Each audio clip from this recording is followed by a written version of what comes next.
Truth Entertainment Films and AAA Productions presents the AAA Podcast. We're aware, alive, and about it. We're here to cover all topics, no holds barred, from politics to sports. We've got you covered.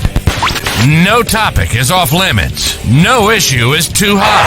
This is the AAA Podcast with your hosts, Jamar B.V. Harris and Ishmael Kitchen. Woo! Here. How y'all doing? What's up, How Cody? you feeling? What's up, Cody? Yeah, baby. Welcome. First and foremost, Love you back. Hey, podcast. I am your co-host, Mike B, and my new co-host in the building is Ish Kitchen, the one and only, the legend of the go. I don't care how big he played it. I don't care if he played in the NFL. I say he's still my little cousin. That's why we call him. He's like way bigger than me. I don't care. My little cousin. Major fact. We got the producer in the building as usual, and we got a special guest. We got Koi in the building. Koi, I'm gonna let you introduce yourself, because a lot of people I've been looking forward to trying to get you on the pod. This woman speaks and is extremely intelligent. She got a mind of her own, and even when it's her opinions and we disagree, I like where she's coming from because she speaks with intelligence. You can always respect somebody who comes with an intelligent opinion of their own. So welcome to the AAA Podcast. Yo, just because T is not here with us right now doesn't mean that she's gone or forgotten. She's still our family. She's still with us. We still ride for her. We got Ish in the building. What up, Cuddy? Yeah. What's up, Cuzzo? Much love and respect to y'all, man. I appreciate y'all inviting me. Hell yeah. It's going down. Make it happen. So normally what we do is we give people updates, what's going on. But I'm gonna go ahead and do it more like an intro, and we're gonna let you go first, Cuddy, since you're the new co-host, and you can kind of give the people a short synopsis of who the hell you is, what you about, and then we can go to our guest Koi, let her introduce herself, and we can get the show started. Yes, sir. Well, my name is Ishmael Kitchen. I'm from Youngstown, Ohio. I'm with the Cardinal Mooney High School. After that, I went to Kent State University. On my journey, I played for the Shout out to Kent State, Patriots, and Lions. But what I'm about love. Much love. That's all I'm here for. Amen to that. Yeah. Let's love back. Yeah. And Koi, go ahead, introduce yourself. Everybody, I'm Koi, from Columbus. I'm happy to be here. I just have an opinion, and I guess y'all here to hear it. So nice. That's it. So let's jump into the news. We're gonna start it off with the news. And popping off first and foremost with this news. I know everybody got the topic, so we're gonna jump off with. We're gonna keep it set. All right. Even though there's a lot of jokes going on right now with this sub, and these folks, they finally got their degree that the sub blew up, and the only thing that I know y'all seen the meme where they was like, y'all owe the remote controller an apology because they showed a picture with the remote at the bottom of the still in one piece.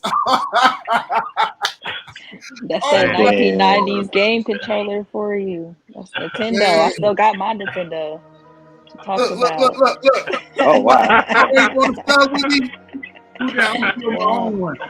That's going to be here with the roaches at the end. At the end. But, before I ask y'all opinions, we're gonna try to be respectful at first because I know we all got these jokes. But of course, we all knew with this situation, none of them survived. The submarine imploded after the structure of it, or the foundation, the whole of it, was made out of I can't think of the name of the damn material right now. The damn thing. Oh, we got a Laura coming to the party. Hey, I'm sorry, y'all. Look at mess.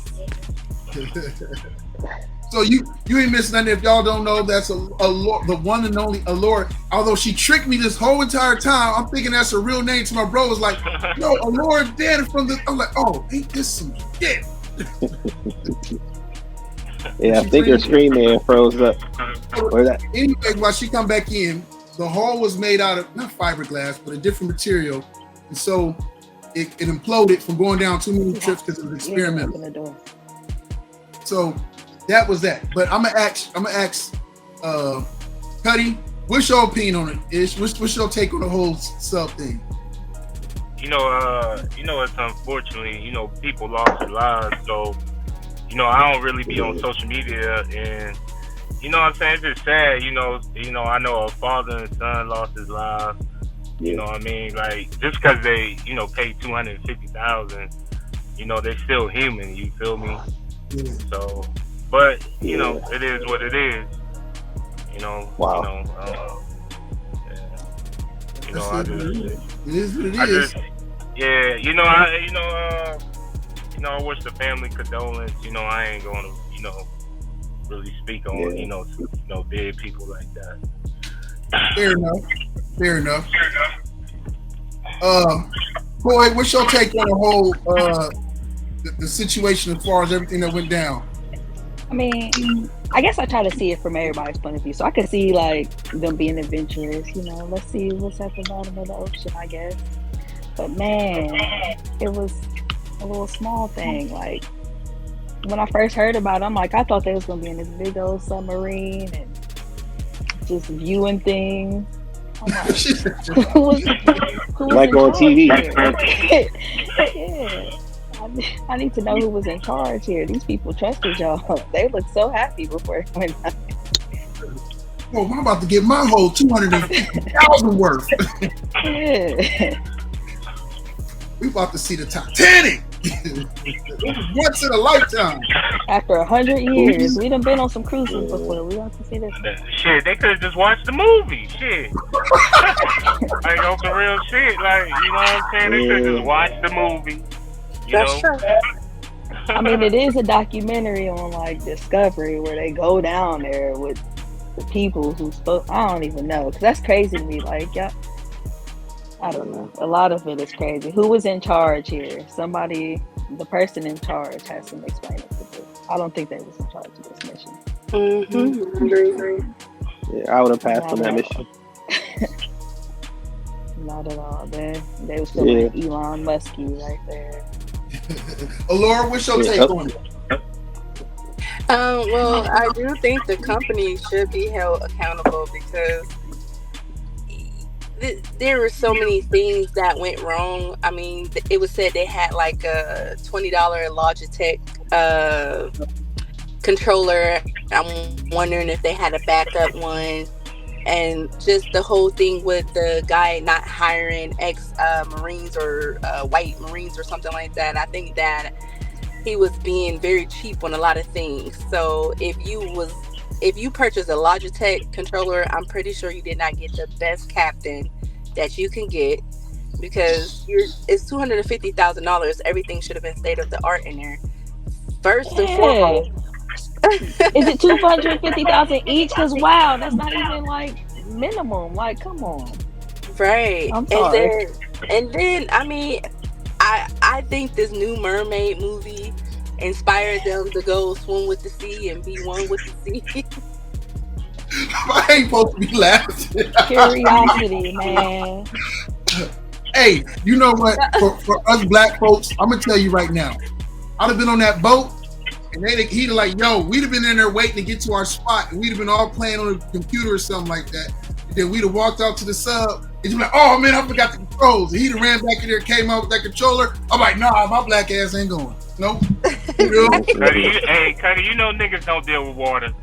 No, we ain't. It's the size of that thing for me. Right. Like, we was all gonna sit in that crisscross applesauce. Right, but you know what? Another thing that I didn't like was that they had someone guiding them remotely from, the top, because the GPS, satellite GPS can't reach that far down. But it was a lot of people who said, why didn't they leave markers like those flotation devices alone where they were? Because but there was no way, even if we would have located them in time, there was no way for them to be saved, because they said that the pressure pulling them down would have still been too much for anything to pull them up. So they were fucked anyway. Either way it went. Yeah, to be in that dark, like you just want to go somewhere where you can't see. That's Right, like only white people want to go see dead ships. I'm like, I don't want to go see no haunted house ships. I'm cool. I go look at a crack house and imagine how many ghosts in there. They seen Titanic and wanted to go see Jack and tell his ass he should have got on that damn door.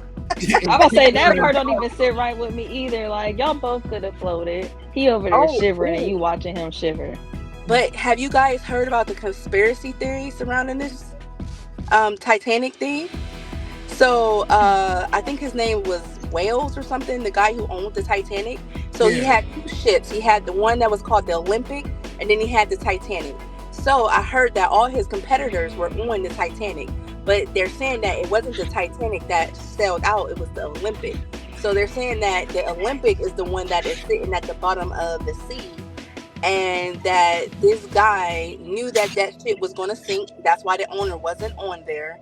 And anyone that he had competitions with, as far as business-wise, they were on that ship, and he got a healthy payout as far as insurance. And I said, you know what?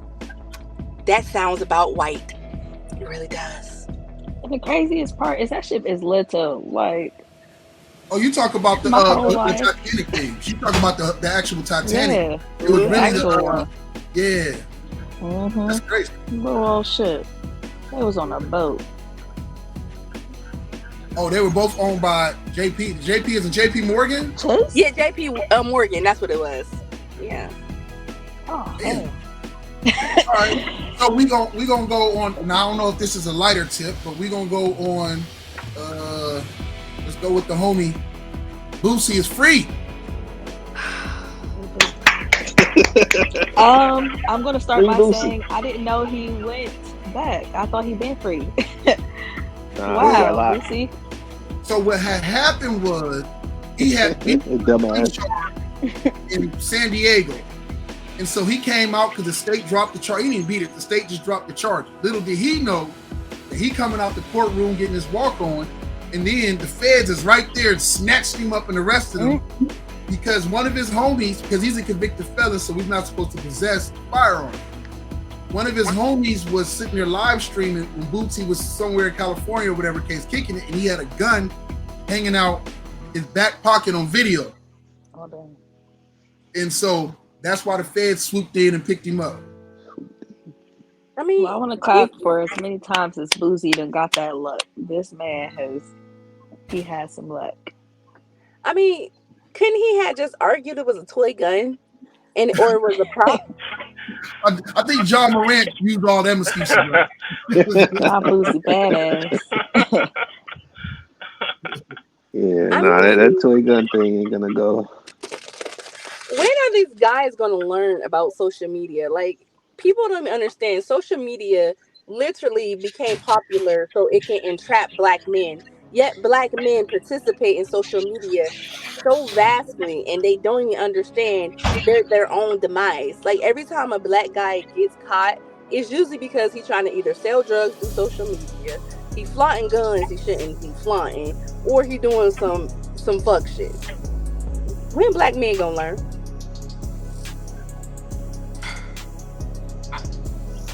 Everybody's so quiet. I'm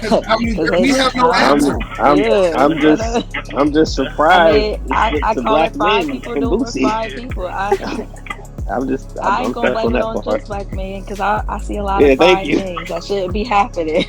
But you see, black men get arrested. But black men get arrested more than the Caucasians who do it, because you have to think about it. How many white kids have created all these crazy social media posts before they go shoot up schools, and then only after they done shot up the school, the feds then found their manifesto on Facebook or Instagram or MySpace. Think about that. But as soon I mean, let's not speak in absolutes when we don't got facts. Well, we do have some facts. Some of the stuff. I mean, you ain't said one fact. So I'm just waiting on that to drop. So hold on, because I can't remember the kid's name, but the guy who shot up the what was it? I covered this story. He shot up. It was a grocery store. He had his manifesto online. Do you remember which one I'm talking about? He killed all the black I think it people. was in Buffalo, somewhere in New York, like Buffalo or somewhere else. Yes, Or something like it was online, and they didn't find it until after he went and killed those the people in the grocery store just simply shopping. And then the guy from the nightclub who went in there and he shot up the nightclub, and then he said to one of the black victims, "Black people have been through so much, so I'm not going to shoot you." Do you guys remember that? Yeah. No. His But I his do. was his was online too. His was online, but they didn't get all of this until after. Even Dylan Roof. Hold on, because he said I don't deal in facts. Dylan Roof had his not his manifesto, but he had a lot of stuff online as far as hate and what he wanted to do, and as far as guns and all of this, and the white KKK association that he had, all of that stuff was online, and then they didn't catch him. I mean, they didn't stop him before he went and committed a crime, though. But black people, before they even start to sell the dope, they just be in action. Hey, I got that eighth. Feds aren't knocking at the door. I mean, but that ain't. It depends on who it is, because I just gave you some facts. even with No, Thugger, you he in gave me jail facts right about now, something that we wasn't and talking about. he makes his music, or even like Bobby Smurda and all of them. Like their music wasn't on trial until them niggas was on. Can I say that? My bad, y'all. Yeah. Until they was on trial. No, you can say what you want. Say what you say. But yeah, they wasn't on trial until they was on trial. Or like if y'all seen that show on Prime, Exactly. like Queen Bee or something like that, and she was out there killing people because of Beyonce. That was a black lady. Nobody said nothing. She just, you like Beyonce? No. Stab, stab, stab. You like Beyonce? No. Stab, stab, stab. And nobody knew until it's actually she was on trial. Wait. I'm gonna let you go, Ish. My bad. Somebody was walking around stabbing folks because they wasn't fans of Beyonce. Yeah, you gotta watch it on Prime. It's crazy. That girl she's still out here too. Bro, I ain't never seen Beyonce again in my life. She finds you on social media. That she was going in. But yeah, I agree with you, because I can't say like it more so like it'd be our business put out there. It'd be every time a black person do something, they want to bring up their whole criminal history, or we already knew this, and or somebody else. Little Jimmy would have never did that. Like, yes, Little Jimmy would have, bro. He slices up squirrels all the time. But everybody ignores it. Yeah, y'all kind of talking about separate things, but we can move on, man. What's up, Ish? You said, I was just saying, I really can't say it's like a black and white thing, you know what I'm saying? Because, you know, it's like we focus on too much race, you know what I'm saying?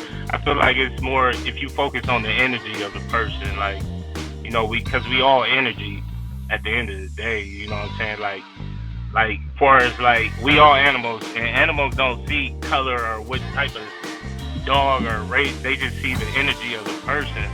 So if we focus on more of the energy of the person, I feel like it'd be a better place, you know? People cleanse their souls.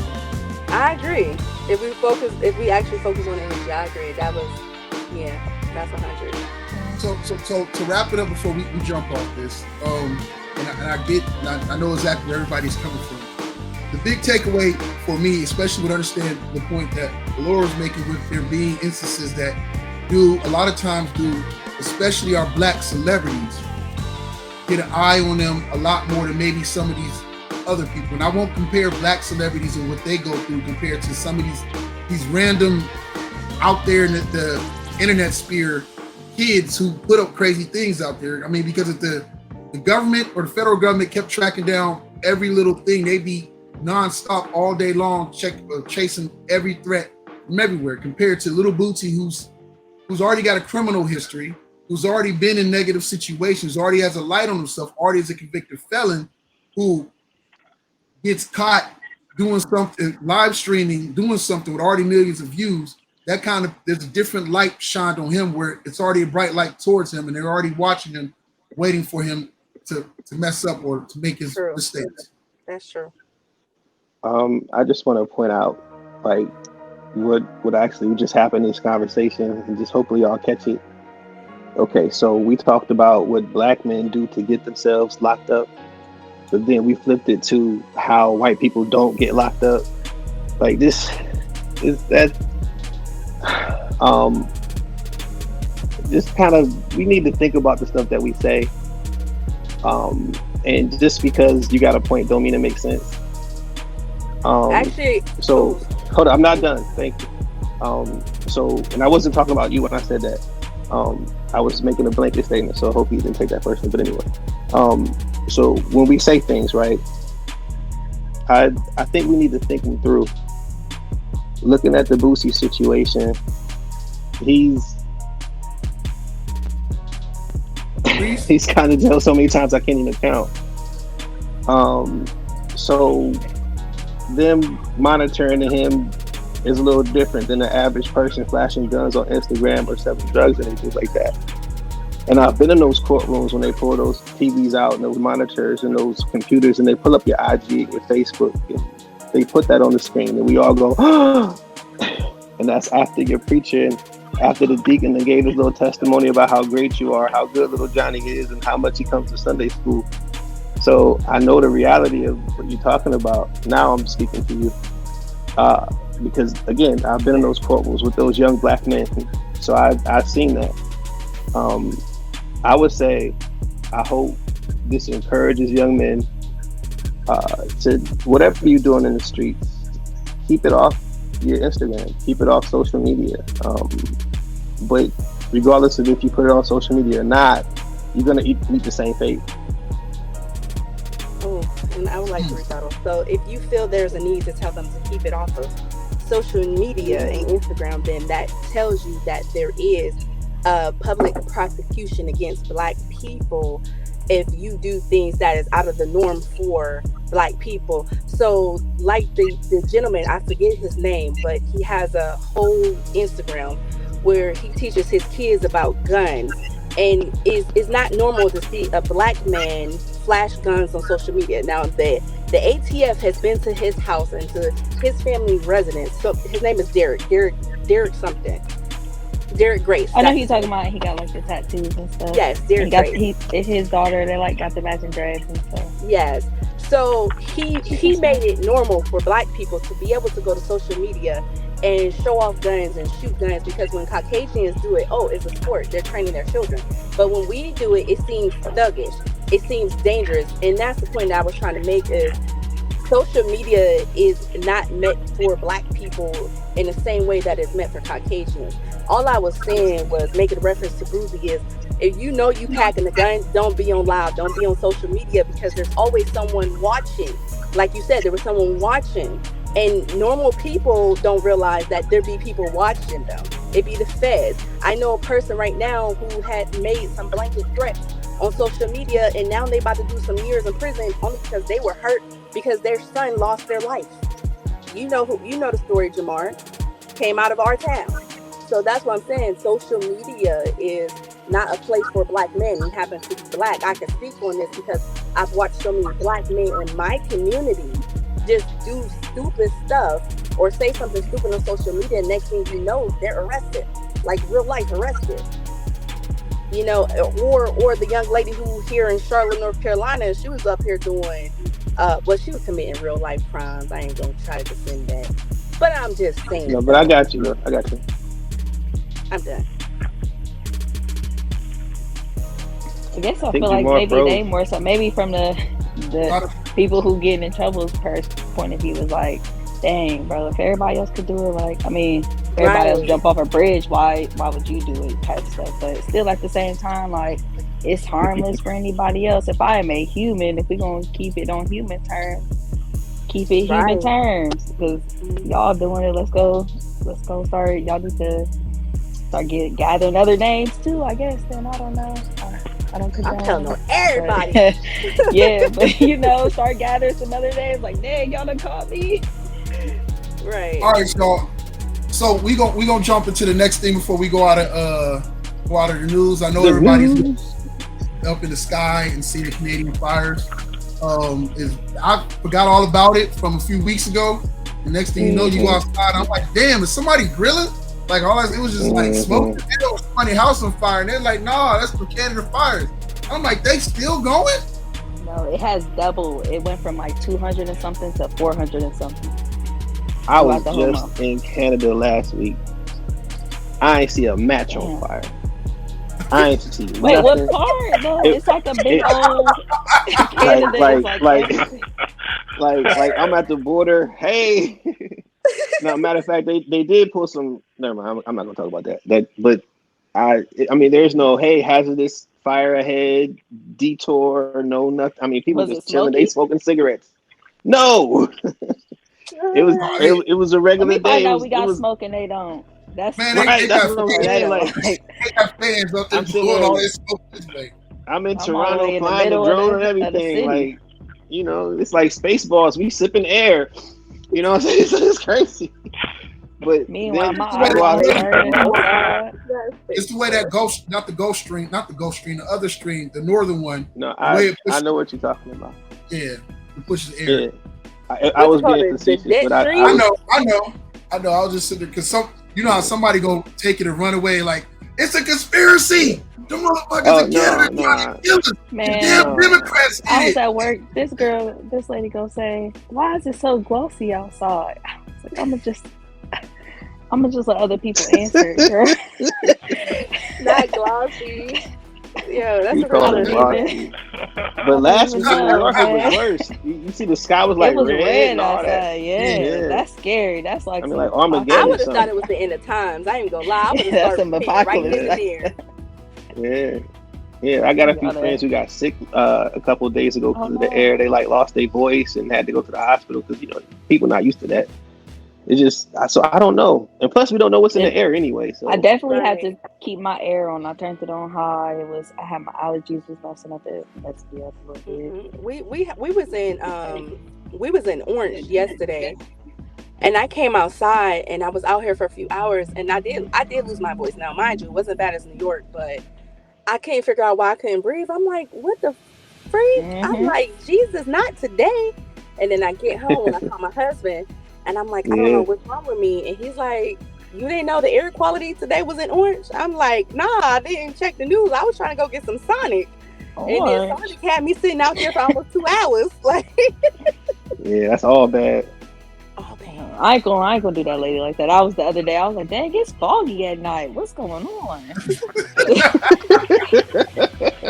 Riding through the cornfields, like, let me get up off of this road. So if you want to speak on all the smoke in there? Yeah, I mean, I don't really got too much to say, but I feel like they've been putting stuff in the air, so. And why we got a whole ocean right next to it and we can't put the fires out? I don't. What's going on here? Like, the ocean can't put the fire. Went right past the damn Great Lakes in the ocean on the other side, and everybody got. I mean, yeah, the lake is right there. Lake Erie is right there. The lake by Chicago. It's a lot of them. Right. It look pretty smoky too. Now that I think about it. Yeah, Chicago's ridiculous. We're gonna jump from the news to sports. Can I click? Let's get it. All these ESPN hosts getting fired. Ooh, nasty. Man, I done missed the list. Who all done got fired did I miss? The one lady who does the draft, I can't think of her name, but she interviews every draftee after they draft for the first 30 picks. It's like she's right next to the stage as soon as you come off. She does Monday Night Football. She hosts Monday Night Football. Actually, she's been hosting it for like 10 years. Was it Lisa? Not Lisa Salters or whatever her name is. No, not Lisa Salters. I'll pull her name up. No, it's a different lady. As soon as I say her name, you're gonna know who I'm talking about. But yeah, she got released today. Todd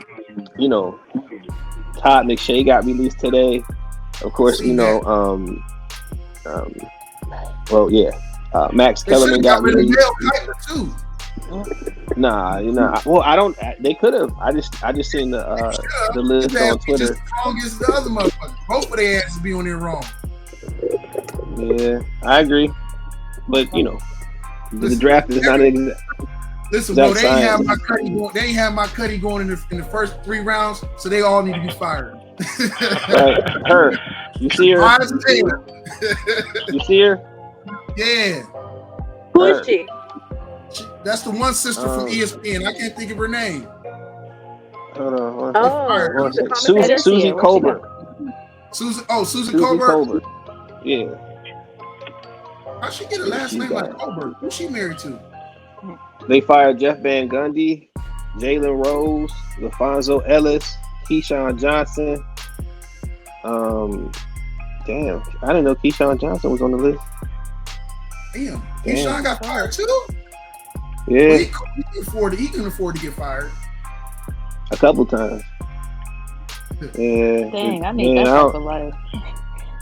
Hey, send me your resume. I'm gonna send it to ESPN. yeah, we going on ESPN, bro. Let's do this.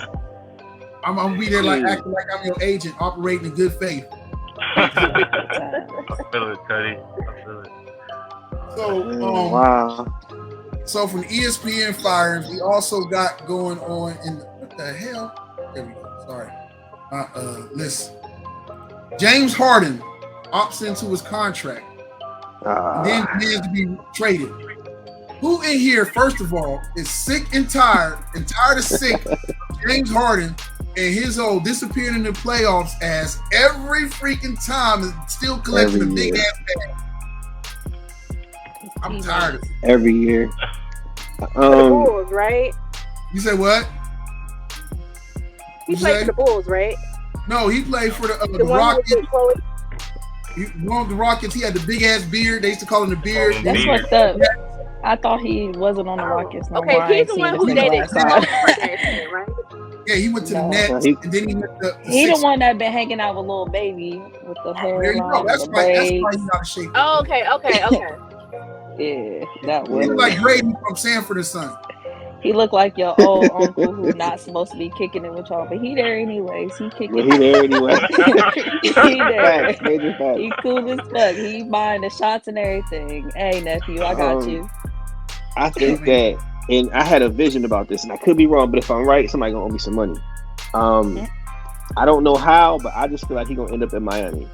And for whatever reason, he's gonna have to take that facilitator role and just not be a scorer anymore. And they need a facilitator because obviously, I don't want to say Tyler Hero is not necessarily a facilitator, but he's really not.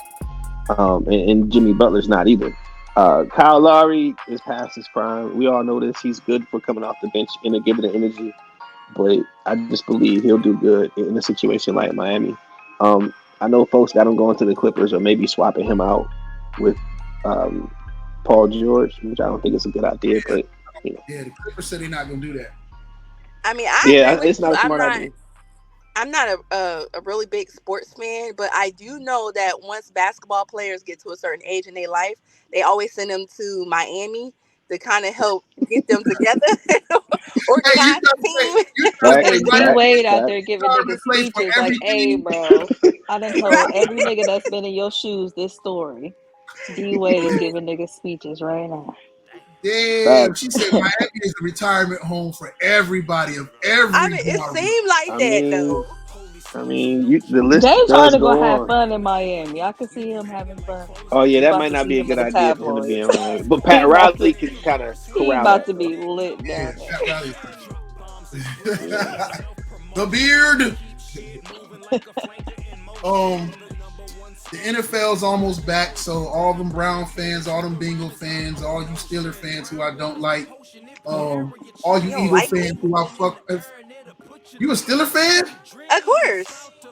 Oh, when I see you, it's on site, and I put that on set. That makes sense now. Okay. Yep. All right. Okay. He's a Brown fan. He's a Brown fan. What you mean? Yeah. It's starting to make sense now. I get this. Okay. It's the things are becoming clear. All right. Okay. Let's keep it moving. Let's keep moving. Now the rain is gone. Let's move on. we don't deal with Steelers fans on this side. So that's because we better than y'all. Don't hate. Damn.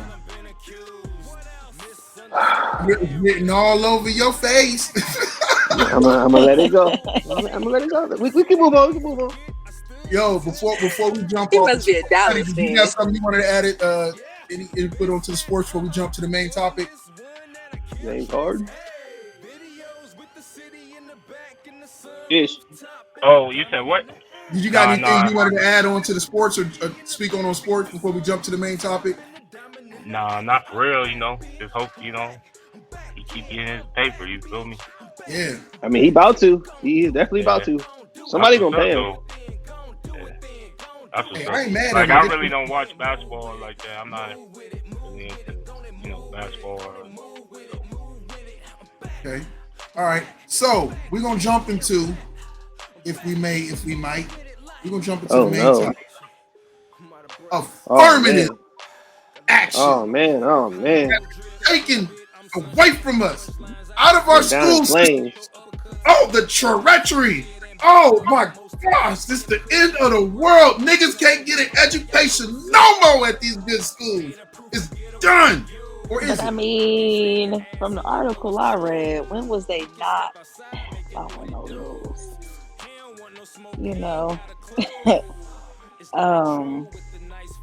Niggas been working hard for a minute. Period. A long time. Shout out to them HBCUs out there. So, all right, I'm gonna go ask each one of you in a little bit more in depth or a more direct question about the affirmative action. So, I guess let me start off with you, Coy. Do you feel affirmative action, them taking it away, as a positive or a negative? It's negative just because based off of like you're just gonna take away, like it just feels like you're taking away from people who work, from what the article I read, you're taking away from people who worked hard for it. Like you're telling everybody, you do this, you put in the work, you work hard, you're gonna get there. Now all of a sudden it's based off of your personality, you're giving personality tests out here. And then it's not even based off of personality because you're not giving me live interviews, you're basing it off of my essay. You want me to provide my race and how it affected my life. So you want my sob story, you just automatically want me to give you the sob story. But what if it ain't sobish enough for you? Like, I don't know, like it just, and then I can see where they're coming from because it's just like, for me as a test taker, I can do all the work, I can know what I'm talking about, know everything, but when it comes to the test, I'll probably fail. But when it comes to real life and putting it in action and me doing it and stuff like that, maybe that is the test, but it's not y'all's test, it's not A, B, and C test, it's me putting it in action. And just even based off of you going to jobs and they give you in training and stuff like that, like it's not taught, it's caught. You're going to do it a couple times and you're going to know what you're doing and then keep it going. And if you're really into it, you're going to make sure you got that knowledge to keep it going. So it just be,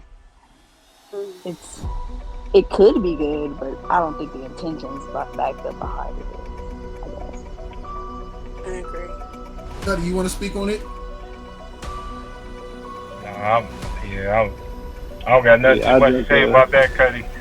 I'll jump in. I don't think Coy right on this one. No, I'm joking. I mean, correct me if I'm wrong. I could be wrong. No, I was joking. I was actually joking. Teach me. But I wasn't serious when I said that. I was joking. Really joking. But I'll say this about affirmative action. I believe the intent of putting affirmative action into place was good, right? In this country, because of the structure of the laws, you have to put laws into place in order to force people who aren't compliant to morality into compliance, right? So affirmative action is more like a moral clause, right? A heart of something saying that, hey, these people are being excluded, right?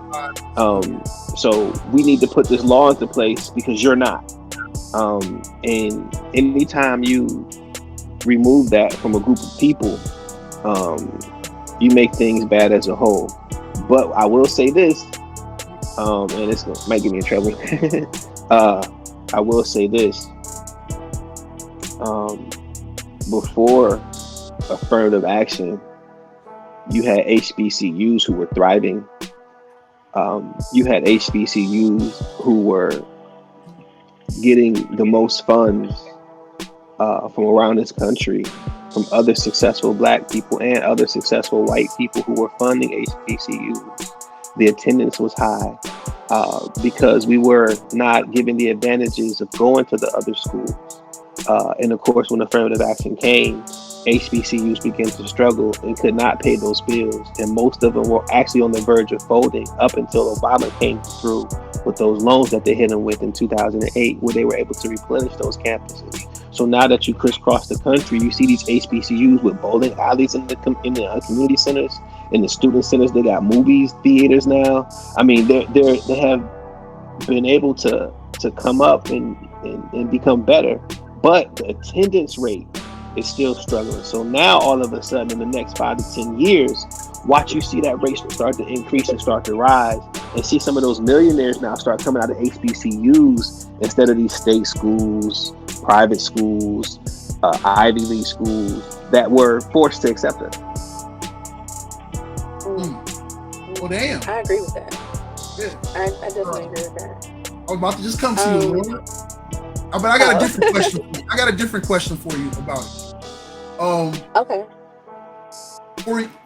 For you, and especially with you being a young mother, it's not a young mother, but having young children who are still coming up, and I know your oldest is what, 18, 19?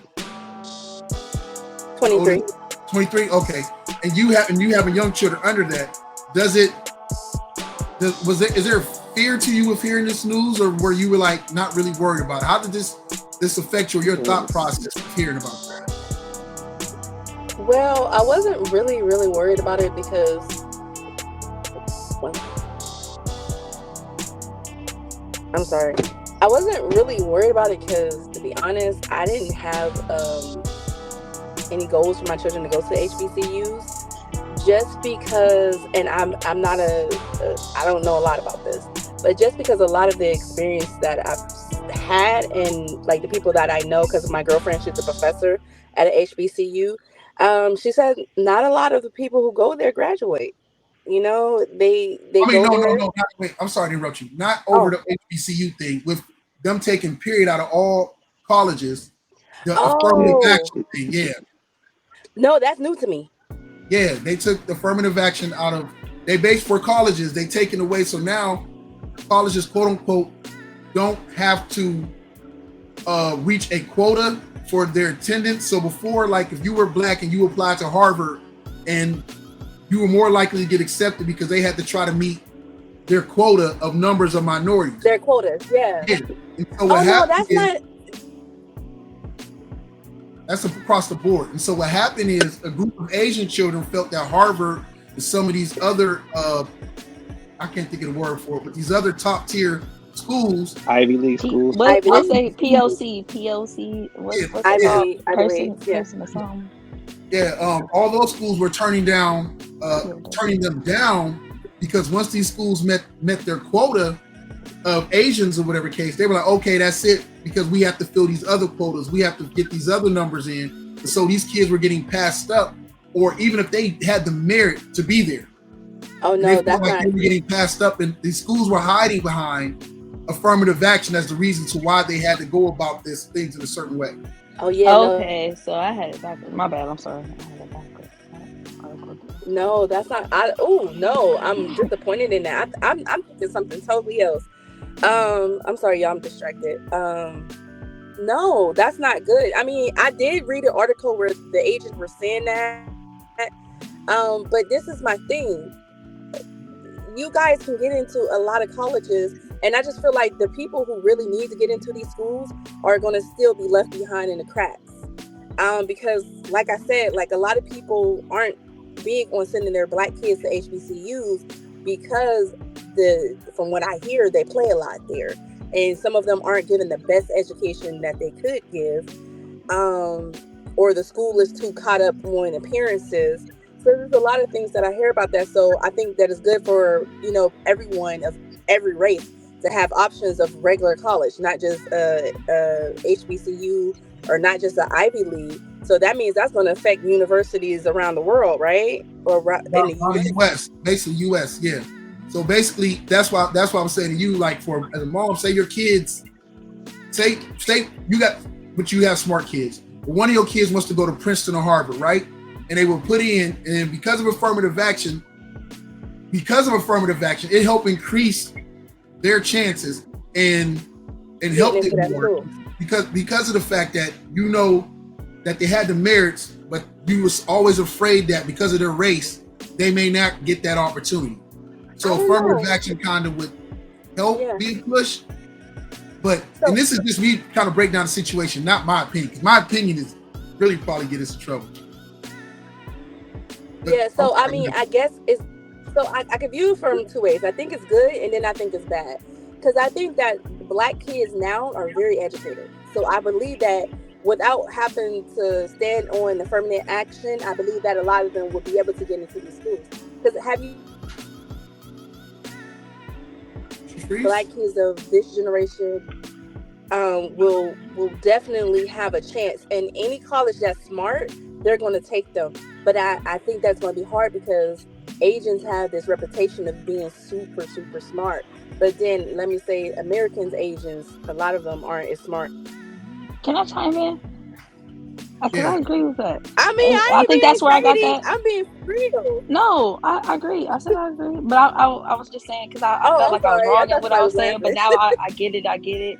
But I'm like, okay, so that's when I was saying, like, when I'm giving you this essay, what kind of explanation of my life do you want? Like, I really got to explain real hard. Like, I'm your kid, and I got to tell you this, that, and the third. Like, I am made for this school, and you can't just look at my grades and know that I'm made for this school. Like, so you saying take race off the table, period? So it's a blind application.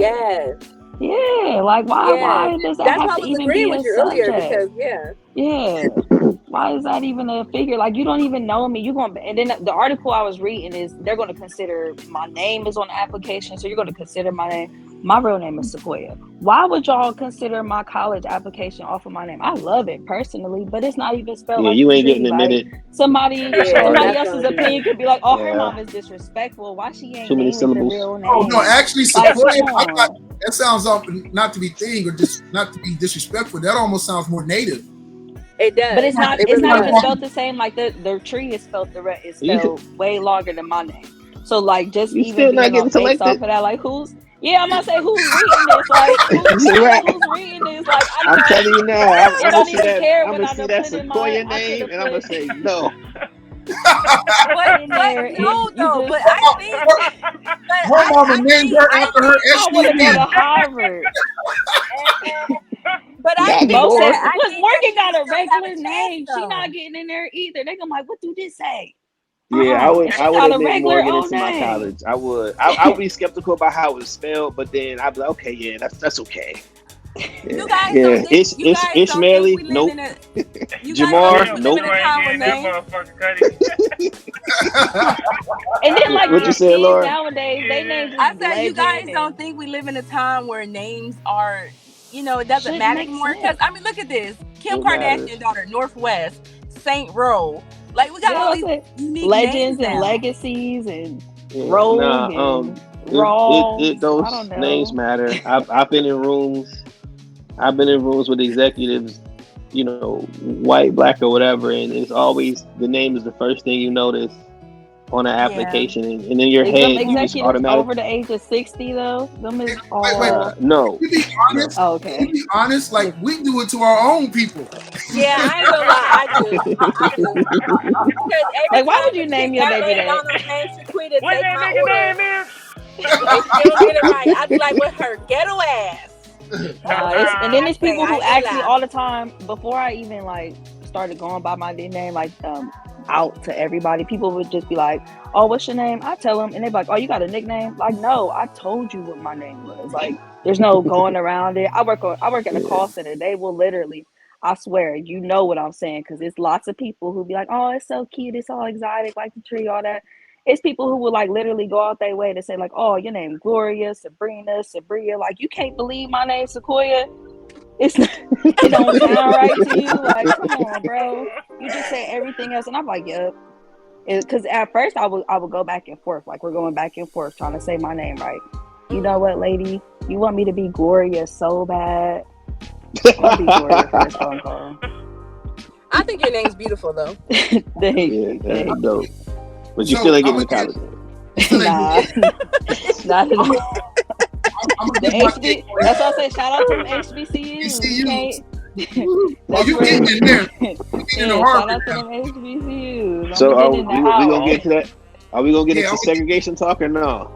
yeah. Wait, hold on. Let me get my thing on it real quick on that whole thing. HBCUs, and I'm gonna piggyback off of a lot of what my brother said. I'm for. It's weird. I'm a perfect believer, and I'm understanding why, especially at that time, we needed affirmative action. And do I feel that we need to totally do away with it? Do I feel like America's gotten past that point and we don't need to have it anymore? No. Have we grown since then? Yes. Do we need to go back to it, adjust it, make some minor changes, like what Sequoia said, like taking race off? If we're gonna do it, then let's do it all the way. Let's take race all the way out the equation. Right. Let's do that. Let's not have to fill out race on it no more. I'm always a believer, and I understand why we did it. It's like unions. People are so anti-union, and I get it because of things that have taken place. But y'all forgot why the hell we had to get unions in the first damn place. Right. These people that are out here like, yeah, we need to get rid of affirmative action. Y'all forgot why we had to do affirmative action in the same first damn place. So there's always the plus and the minus to it. And I'm like my brother, like we get for things, and sometimes as a culture, we ask for things because we so badly want to be in the same rooms. We so badly want the access to the things that we have. But sometimes we want the access to everything that they got, that we don't appreciate what we have. We don't appreciate the HBCUs that we have. Black people, once they sat there and got rid of segregation, we stopped appreciating all the black businesses that we built, all the black institutions and things like that that we had going on, that was creating the most vital thing we need and needed. And I always stress it, is black infrastructure. And because we sat there and were so busy to have what they have, drive what they drive, wear what they wear, every time one of us make it, we always can't wait to go buy Gucci. We always can't wait to go buy Prada. We always got to have all their brands, drive all their cars. And instead of us just sitting there having appreciation for us, appreciation for what we build, appreciation for the fact of going back and building black. And building black does not always mean building black and only shopping and selling to black. No, if you're gonna play a part in the game, this thing, you limit yourself by always thinking, I only want to make black only products. Hell no. If you're a black person, go open, you want to open a barbershop, stop thinking narrow-minded. Go up in a white neighborhood, open you up a black, not a black barbershop, but a barbershop up in their neighborhood that they go to, hire the barbers they did, because an owner is an owner. Ownership is so high. I think that goes on a different subject though, because I like documentaries, y'all. Just throw that out there. But I did watch a documentary where the dude just decided to all buy black. And when he decided to buy all black, he could not beat all of his basic necessities all the time. So, I mean, I agree into buying black, and in that sense of as soon as you get some money, like, consider the fact that you could buy black and you could still get that high quality. But also, if I like nice things, then I like nice things, and that's if I want to spend my bread on it, then I want to spend my bread on it. And then as a people who, if we gonna go back into that subject of liking to spend bread on and having nice things and stuff like that, then we gotta go into that. I guess I agree with that subject of we getting on different topics, because then you're gonna want to go into that. Why do we buy all these golds and jewels, and certain people feel like they don't, and then we gotta keep going back and forth, like, because then we could go on and on, like Jay-Z. No, I promise you we won't go there. And then Jonah Scott it was bred into us. So there's a reason behind it. You got to remember when segregation was going on and black people wanted to impress the white man and let the white man know, listen, I can dress equally as nice as you. Black men, they went and bought Cadillacs because they wanted to let them know, hey, I have arrived. You know, it was a documentary when they said, I'm out there, when it was like they were following black men around. And I remember the white commentator said, the American Negro likes to look nice. So the American Negro will spend top dollar just to look nice. And that's to garner respect, because black people feel like if you go and get these labels, and you wear these things, then they have to recognize you. They have to say, okay, this person isn't the average black person. They're not living in the trenches. So it started then, but we just got to try to break that curse. I think black people need to get on. Why does it have to be a curse though? Why can't we? Because it's a curse because black people are led by that. See, white people, they get rich. They don't think about going to buy Gucci. Not all white people. When you see top billionaires, they're rocking them doggone shoes with the ends that look slightly sideways. New Balance. Yeah, but that's fashion though. Like fashion could be. I feel like with we going into culture and stuff like that. Like we like to vibrant things. Like if you go into different cultures and stuff like that, they like to have vibrant. Like our type of vibrant will be golds and jewels and stuff like that. But if you're talking about what white people got on, they also have yachts and stuff like that. And for me personally, if I'm going to spend my bread on some stuff, I'm not going to spend my bread on a yacht that I'm getting on one time. These white people be having food, like, and then we just, but that's passive. But that's passive income though. Even though they ride that yacht one time, they're going to rent that yacht out. See, and that's where black people, do you know they rented that yacht out? They do rent it out. They bought it. They buy yachts. Some of them let it sit, and then some of it will they'll rent it out. See, that's the thing. Like black people, most black people ain't buying it just because of the fashion. They're buying it to let the other black person know. Listen, look what I got. When you see some black people get rich, they go and buy their nice cars, come ride through the hood. They don't go ride through the white neighborhoods. I think that's just what the media put out there, though. Because that's not just with the media. I know black millionaires, and they come and ride through the hoods. You know? Oh, no, not that part, but I'm just more so saying of making it seem like we just all about this flashiness and this high lifestyle and stuff like that. Like it just to say that we're not would be a disjustice. To sit here, see, I'm pro-black. I mean, let's not speak. Wait, let me interrupt you too, so we don't get off thing. Let's not speak in definites. Do we have a problem within our community of a lot of our people with the mind state of like their priorities are messed up to where they value fashion, they value nice cars over taking care of prioritizing other things. They'd rather have a nice car but still be living in the hood paying rent at a whatever case house in the hood and whatnot. And so do we have a problem with that in our community? Is it an infinite or a definite all across the board? No, we have some people that do it. Do us as black people? But it's not a high number of black people. So when we speak about stuff like this, I just hate when we try to simmer down or water down our part in it, because we have so many black entrepreneurs or black entertainers who have sat here in the forefront, have spoke and told these stories. There have been research on it. There have been numbers that have been put out. And so you have a lot of black people who come out and they try to speak against that, and they try to speak about black infrastructure. They try to speak about purchasing land. Like a lot of people don't like Rick Ross because he's corny and he always talk about money, but Rick Ross is out here teaching wealth though. And he's teaching wealth to the black community, but so many other rappers will dog him in their songs and sit here and talk about, oh, he's lame, this and this and that. But then you have so many other rappers that just talk about, oh, I bought this. But then they'll be the brokest rappers. They'll be the brokest rappers, and it's crazy. And then you have not just the rappers, but just entertainers. Look at I'm gonna use Scrappy and Bambi. Bambi just told us that she getting evicted. They make a lot of money on Love and Hip Hop, right?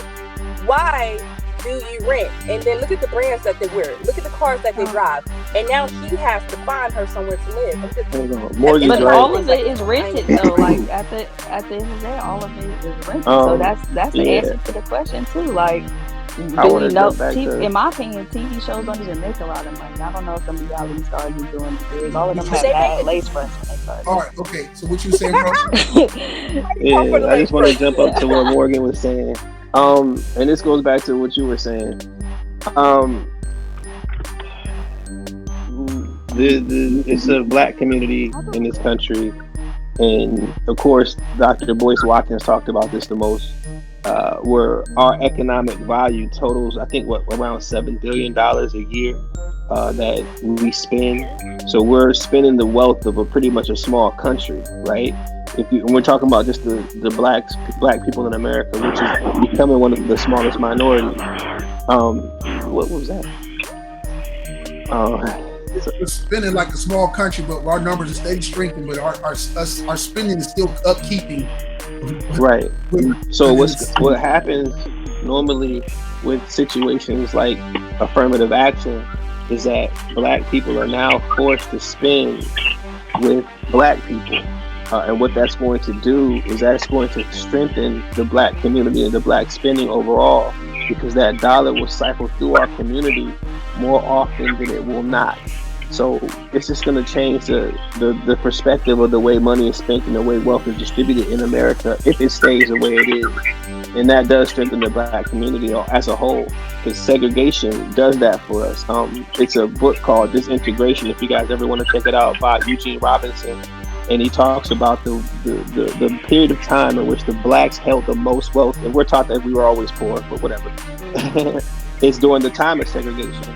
And of course, because we were forced to buy from each other. But it wasn't the fact that we were just forced. We had icemen, we had milkmen, we had leathermen, we had tannermen, we had shoemen. People who came to your house and style you and dress you and do things. Like, these are black entrepreneurs that we're seeing on Instagram. Like, oh, they did that. No, they did that 60 years ago. You just don't know about it.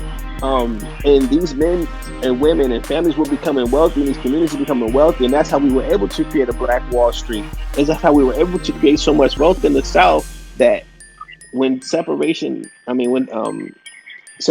was stopped, it almost was like a 180 in wealth distribution from the black community. And not only that, but now blacks are forced to migrate north because they can't find jobs.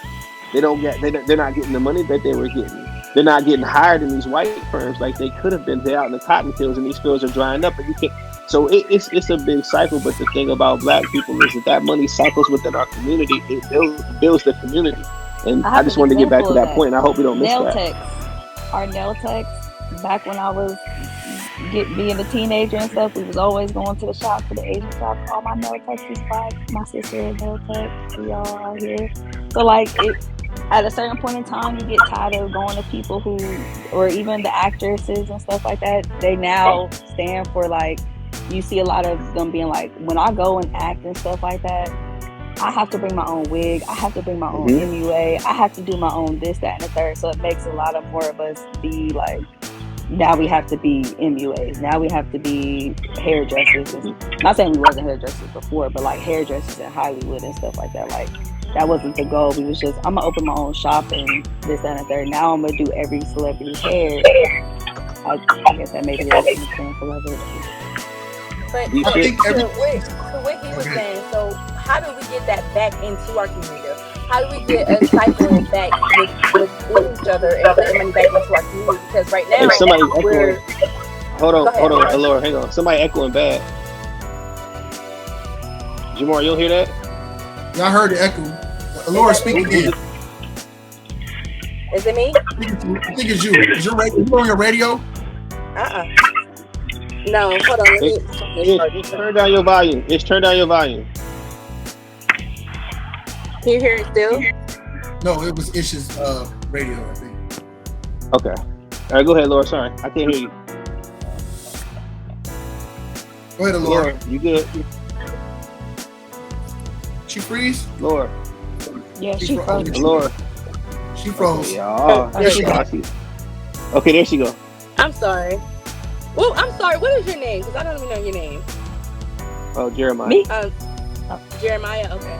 Yeah. Tell me, how do we get that going back into our community? You about to get me in trouble. I said the affirmative action. I mean, not the affirmative action, but getting our kids back in the school. It's a little worse than that. Okay, so, man, I hate to say this, but I'm gonna say it. Okay. So, it's could be good that affirmative action being dissolved forces black people to spend black, because if we don't do it by force, as I said before, if you don't set a law for it, we ain't gonna do it. So that's how that dollar cycles back into the black community, because we're kind of forced to do it because we're not accepted in those institutions anymore. So now we gotta buy black. But now only do we buy black. But guess what? These black companies, these black HBCUs own property. Now they stress more property. And as I was saying before with the HBCU, Eastern Maryland, out in the shore, how they have like $200 million buildings, and nobody's ever heard this HBCU, ever seen it. And it's the most brilliant place you've ever been if you ever could have graced those campus floors. But now black people are going to find out about those things. And now these black people are going to send their kids, and their kids are going to buy. It's just a whole mentality that has to be forced into us because we don't have it naturally. Because, of course, like you stated before, we were stripped of that and put into a situation where we weren't able to make that foundation. Keeping it black, we got to make sure that we got to get humble. We're going to get re-humbled. And we're going to appreciate what we have, because black people have gotten so comfortable with these kids. See, these kids go to college and they think it's their right. They don't understand that it is truly a privilege to be accepted into these colleges when a lot of our ancestors could not even get their foot through the door. Okay, so but does it make sense about that some of these colleges, that some of our HBCUs aren't like keeping up with the school? Like we got all these like high expectations and all this stuff. Like, I mean, keep it, we're gonna be forced to buy black and stuff, but we gotta keep it, like keep our construction workers, like, or make sure that we got somebody who don't let nobody drop the ball on this. Like, we're gonna have to govern each other. Everything. Well, first off, hey CL, but for real, yeah, she's right. But what I'm only talking about what I've witnessed, right? I've been to maybe about 15 different HBCUs across this country. And what I've seen, especially at Fayetteville State, North Carolina, I mean, they buy black, they hire black, they work black, and it's not like this is our focus. It's just that nobody's helping us. Nobody's going to give us these opportunities that these companies around here are giving us, and these are black construction companies. So that's why we hire these workers. And because now that people are forced to go there, they're going to make more revenue. So now they can hire more workers and do more projects. So that's how the dollar cycle through. Again, it's not something that we're going to do naturally. It just this country. I can't say on naturally because comfortability. Like you can be around people and be like, which group are you going to more navigate towards? Like, I mean, we're going to do those one-off situations, but in any scenario, which group are you going to navigate towards? If I'm put in the cafeteria and I see my people over there and I see these people over there, who I'm going to go towards? Like, I mean, I could go towards them because maybe that's the high school I went to and stuff like that, so I know.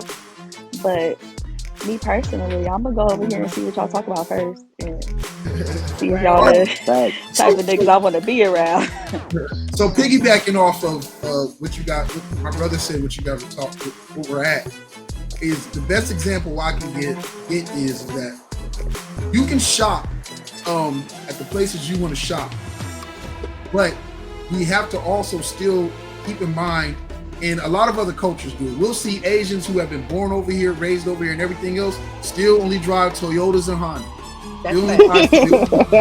That is facts. Still only drive Toyotas and Hondas. We'll see a lot of, especially the Asians do it extremely well, and a lot of the Africans come over, they'll still go out and spend money. Can I speak on Kiki Ali in the comments? They done commented this a couple times. I just want to say, like, from what I've witnessed, all of them cultures actually keep it in the circle. Like when I'm around and if I'm in the shops, they got their nieces and grandkids and nephews, and all of them is learning how to do nails.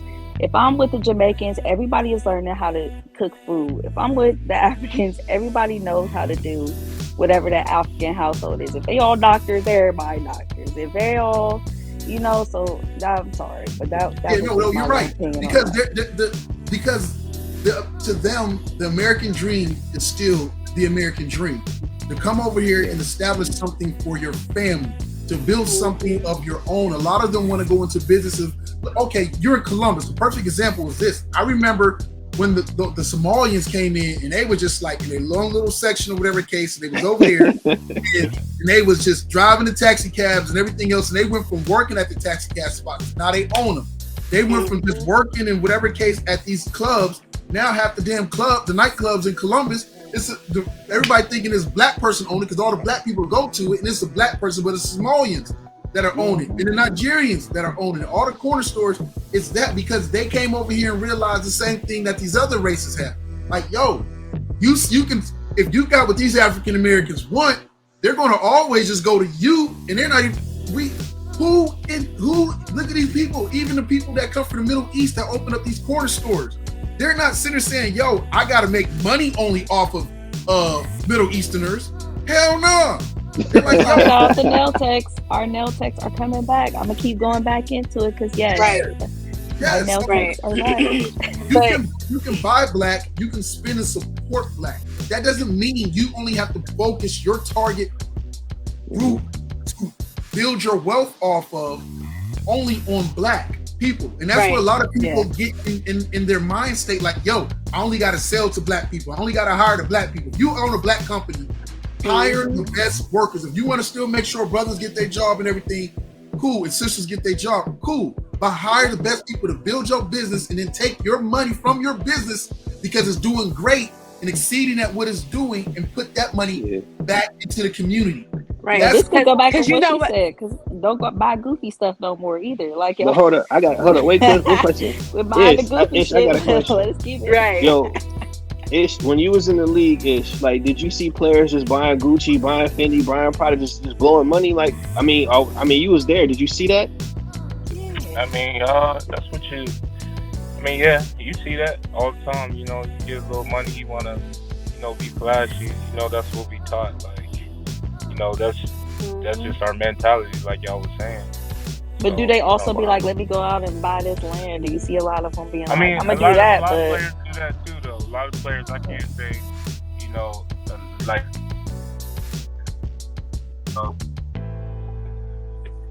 You freezing up. But Jamar, to your point though, Jamar. Oh, I'm saying to your point. I know some black salons and boutiques here, and white people actually travel from the white neighborhoods to the hood just to buy some of these cool stuff. Hold on. Do. Laura, let me not interrupt you, but I want to send our brother is watching, and he was in a car accident. Oh, yes. I want to make sure that y'all okay, bro. Well, we miss you, bro. We love you and rest up, bro. So we can get you back out here. We still got to work on all this stuff and projects we got going, bro. Facts.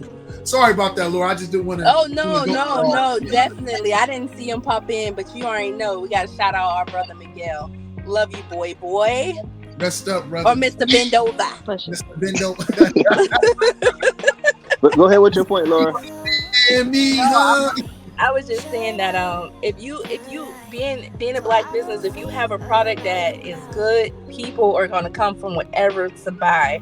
I think that us black Americans, I think we got to get more on the page of making money and putting pettiness to the side, because that's like the biggest downfall. Competition. Yes, that'd be the biggest downfall of our community. And I don't understand why it's like that when you do see like the Asian families and the Arabic families, they come over here and they all succeed, and it's because they're not in competition with each other. They want to see each other win. And I think we all got to get to that point. Mm-hmm. I seen a lady like do a podcast where she was, well, not a podcast. This was before like podcasts came popular or something. She was just doing one of them like rants on Facebook or like Vine, whatever was out at the time. And she was just basically saying like, yeah, I came up out of nothing and all of it. I mean, I had these ways and I can teach all it, but I don't like the fact that everybody keep wanting me to tell them how I got to my point. Like, you do it. You go out and put the gatekeeper. She's a gatekeeper. Like, no, sis. Like, you can help me. You can tell me how you got there. Like, I'm not trying to take your money. We can do this together. That's so crazy, because I just made that post the other day. I just posted. I was like, people will support certain people, but they won't even give you the blueprint or the code. But the person who not popping, who will sit you down and show you won't support them because they ain't got that it factor, but they're doing better than you. So they know a little bit of something. And that's the problem with our community. We want to run with the people who shimmering gold, but they won't teach you crap. They gonna let you keep following them, keep on praising them like they God Himself, and calling you they hater. Struggle. And calling you they hater. They be quick to call you they hater. Like, how was I hating? I just wanted to know.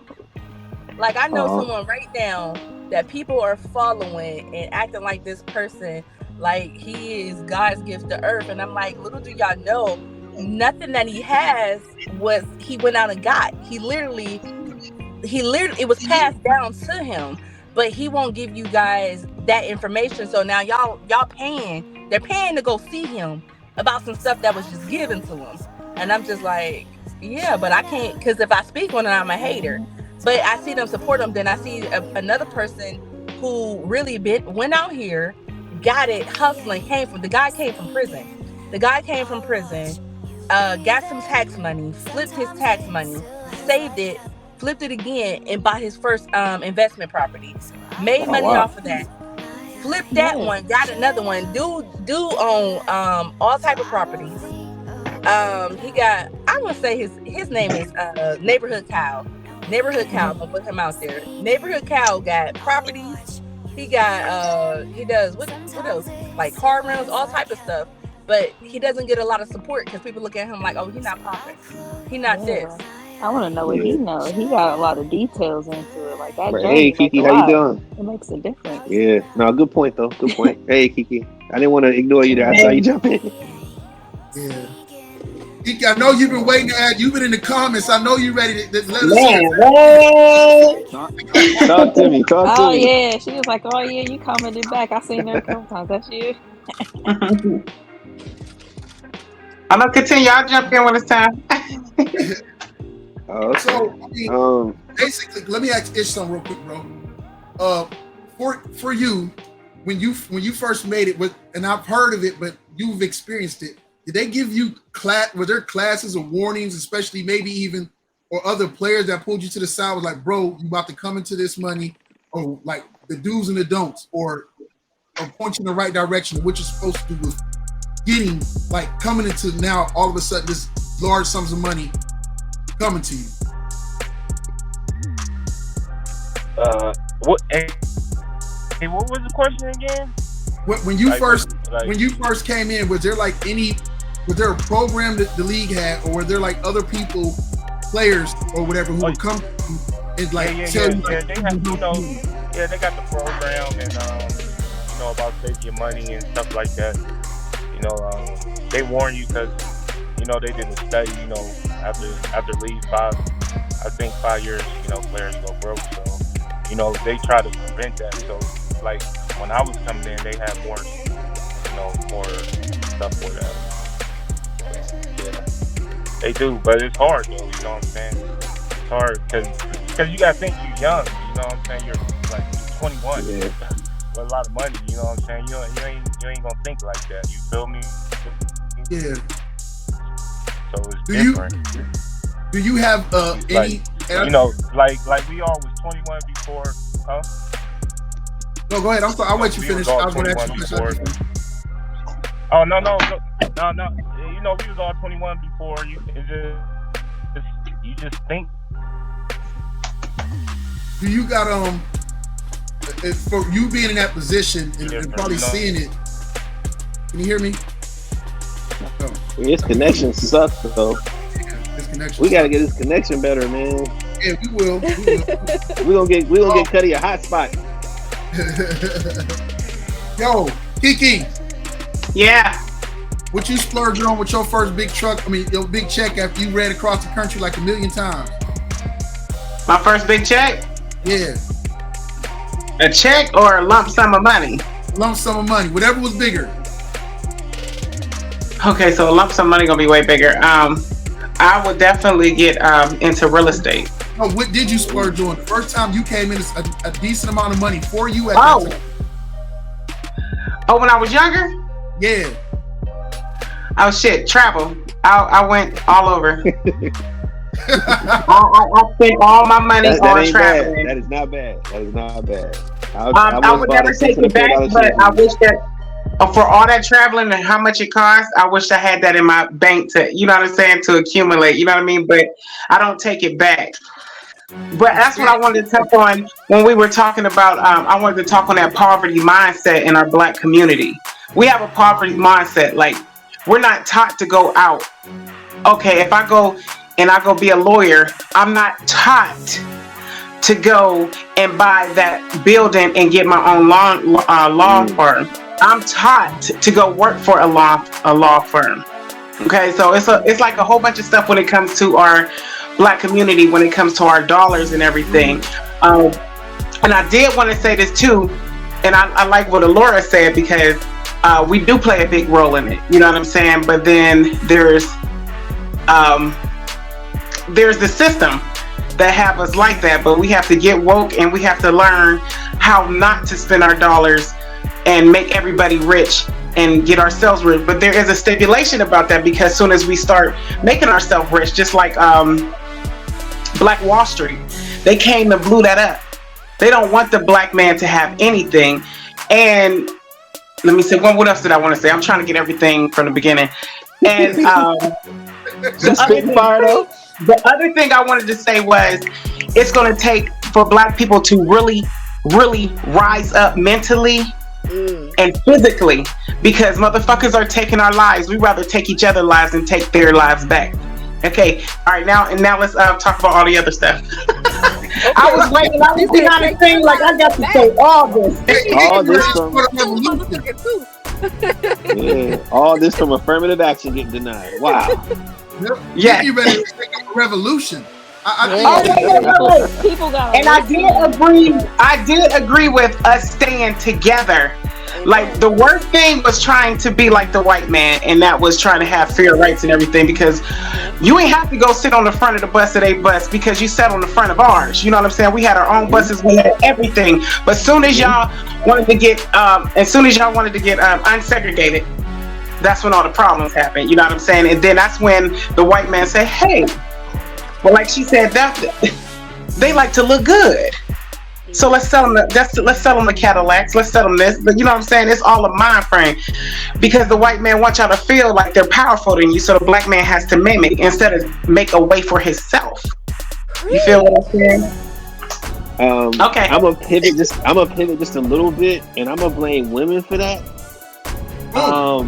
Yeah, because don't do it. Don't do it. Hold up. Wait. Because I mean, you know, it's 1945, and I got this little Cadillac, right? And when I pull around them nightclubs and I see them little girls go crazy over them white wall tires, I see the next man behind me with his little Pinto. They don't look at him. You know who they looking at? They looking at me. Okay, so don't blame that on the woman. Don't blame that on the woman because you're thirsty for pussy. Hold on. Don't blame that on the woman because you're thirsty for pussy. You're the one thirsty for pussy. Can I finish? I didn't even mention pussy. That shows your mindset. People with money having. Let me keep it. Oh, no. Can I finish? Wait. Let him keep going. I would have. Damn, I would have loved to finish. But you see how? But hold up. You see how that bait just got the hook? You see that? Okay, but anyway. All right, so now that and when you done, hold on. When you done, tell me about my mindset. Period. No. I don't gotta do that. But anyway, so when you see me coming through, that catches your attention. Now all of a sudden, I'm something that you want. And the person behind me that don't have that gets no attention at all. So I blame women for that. And I'm just joking. I'm being facetious. I care less about who likes it. I'm not even going to pay attention to the person with the Cadillac. Why did you spend all your money on the Cadillac, and then as somebody who is, like she said, is cautioned into thinking like we not about to think about that type of stuff. We are programmed into thinking you got nice stuff, so that means you got some money. So why would you come in here flaunting like you got money and you ain't got no money? Like who's thinking better than that? Unless somebody's mom just set them down and was like, hey, if a nice man comes to you, pull up. Nowadays we could do that. But how many black men was pulling up to you in the 1945 convertibles that just came out that year? None of them. Wait, hold on. Surprisingly, it was a lot of black. Hold on. Hold on. Correct me if I'm wrong then too. Back then black men were doing it. Okay, they were men. You know what I'm saying? That's why I was like, where's my mindset? Because black men were doing it then. Black men have respect for their women then.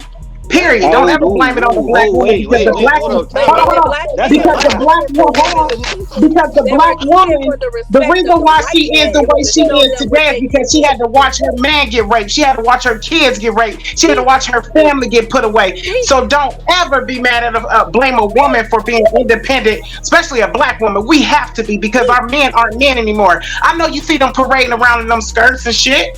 Come yeah. on now. They want to be black women. I'm sick of black men doing that, trying to say something about the black woman when we praise y'all. Fuck that. I'm sick of y'all doing that. That's a weak man's mentality. If y'all don't look at what black women been through and what they going through and how they being attacked like you, now all these women they don't even got their mind. Just like these niggas ain't got their minds. All these bitches do is go on TV, shake their ass, and think that's what they worth. That's Cause their not it. daddy And left these them. niggas, and guess what?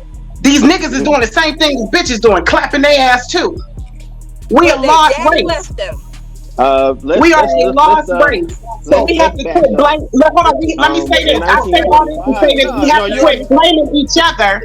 Hold on, let It me say wasn't a this. blame. We have I to was quit actually blaming joking. each other because But it's an attack on our people. And wake the fuck up and unite and take our kids and raise them how they're supposed to raise. Don't put them in front of these goddamn TV screens. That's Amen. all I'm saying. yeah, but there But was not hey, a but let me blame. say this and I'm done. But that's where my mindset is, sweetheart. Okay, crash. Anyway, back in the 1940s, black What did women you weren't say? respected by Oh. black men the way you Hey, kind of say. anyway, we move Now, forward. if we talking like the Harlem Renaissance or something like that, then yeah, I'll give you that credit. But if we're actually talking statistical facts, no, they weren't respected. Sorry, that's false. But That's a lie. anyway, Black men were respected by black women then. So there that's was a not whole what we just said. documentary That's where not what it she said said. that You just flipped what she But why said. is not the black problem the women nigga No, that's he said they can't hiding? respect Why black is us. the women deflecting tried to ass nigga prevent the black problem? men Why from is it this trying to fit liar No, the in. problem, I was Steven? just Corey. I Steven was out just here correcting what she flogging said. and I flexing was just like he correcting what got she it. said. That's all. He's got to Black be the problem. It, black he, women tried to let black men know that they were enough and didn't need to fit in with the white man. But you had so many black men who had so much pride. You got to think about this. This is not the black man or the black woman's fault. These We were a race who were suppressed. And when you're suppressed for so long, you wanna get up and fight the fuck back. That's a And black fact. That's a men fact. are prideful men. When you think about it, black men are at the head of every race from any race. People don't understand that black men will always be looked from every race as leaders, as dominant, as fierce. Cause y'all are the kings. I really feel that way. And I just felt like white men and others felt like black men could dominate anything, which y'all can. And so the way that they did, y'all was dirty. They broke y'all spirits. They made y'all feel like y'all weren't worth nothing. And then they divided our homes. Once they divided our homes and they took your backbone, which was us black women, and made us all struggle, because what did they do? They had to place y'all in jail. Or they had to tell us that, hey, if you need help, your husband has to leave. Once your husband had to be kicked Yeah. out the house so the black woman could You sustain get the Affordable welfare. family, housing. he was or in that those child streets. support He got card, on. then it's He all got about yes. He got on women using drugs. child support and stuff. Like, Yeah. no, it was Preach Yes. your never. Lord. Now it's Preach. the women against the men. Yes, Right. So what people Preach don't your Yeah, Lord. women understand is against women and men hate us. I Men agree. hate us, I agree.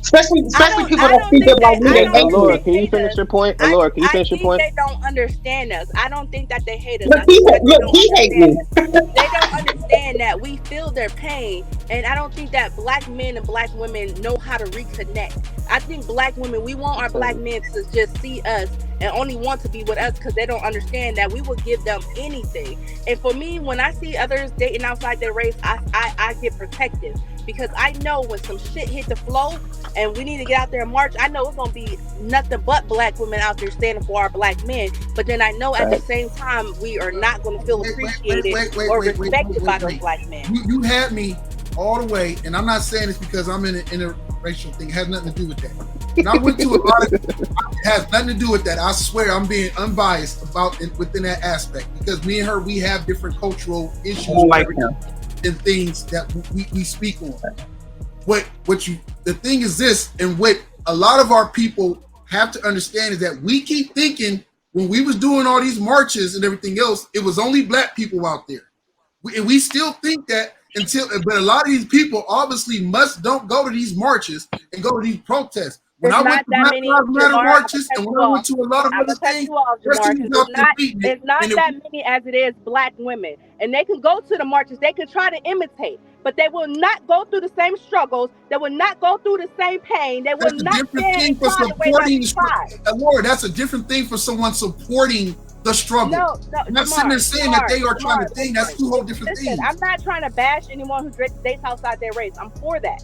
But I'm gonna speak from a place of facts. Sure, you could date outside your race, but she would never understand your pain. She would never understand the pain that it is as a black woman to see a black. No, she can't. Culturally, she can't. Because she ain't never been suppressed. No, she ain't never seen her people. We're talking about two different things, man. We're talking about two different things.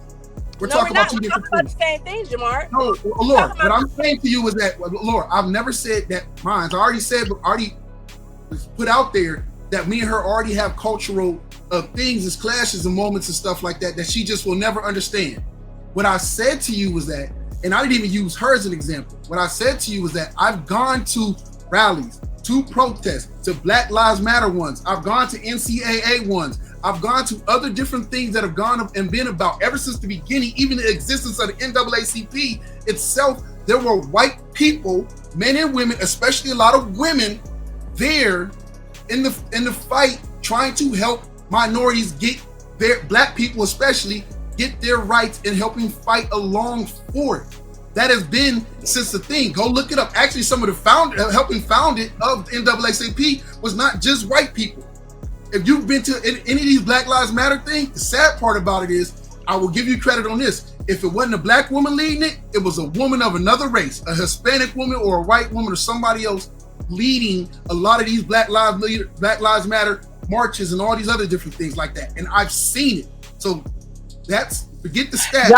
Y'all basically saying y'all both making good points, but y'all both on two different spectrums. Yeah, that's what we're trying to tell her. Like I'm not trying. I think it's just you just didn't like her example. Like that example maybe shouldn't have been used for us. Maybe she should have just said she doesn't have a problem. Basically, she doesn't have a problem with people dating outside their race.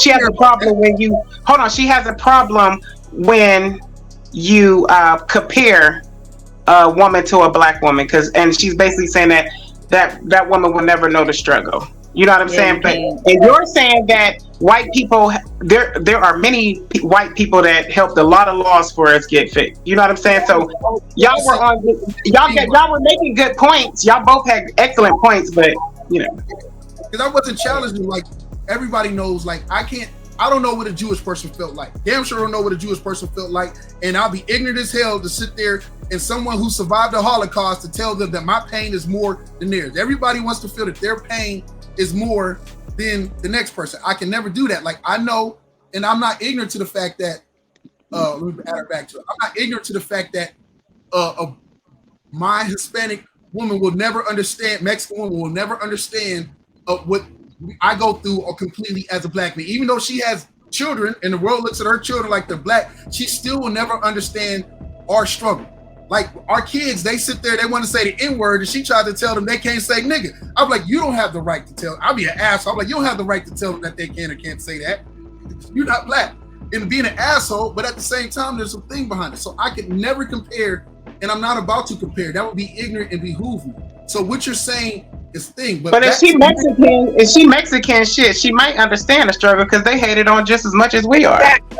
Yes. Right. But it's not, I'm not trying to compare. All I'm saying is because I don't want to leave Mexicans are going through they're actually going through way worse than what we are. They're treated crazy. That's crazy. Everybody got their struggles, right? In this country, African Americans had a struggle. But getting back to the main thing about our struggle is that we dealing with this and what we're trying to do now from affirmative action and from how it has hindered us, as much as it may have helped us and helped a few blacks, it has also hindered the black community. Same thing with segregation. As much as it has helped, it has hindered us. The common thing behind this is that with America, with always giving us freedom or giving us access to what they have, has always been about money. They released you as slaves because it was about the money. They sat there and turned around and realized and see what we were spending in our own communities and how we were building them up and the effect in the way where we were growing. And it was like, yo,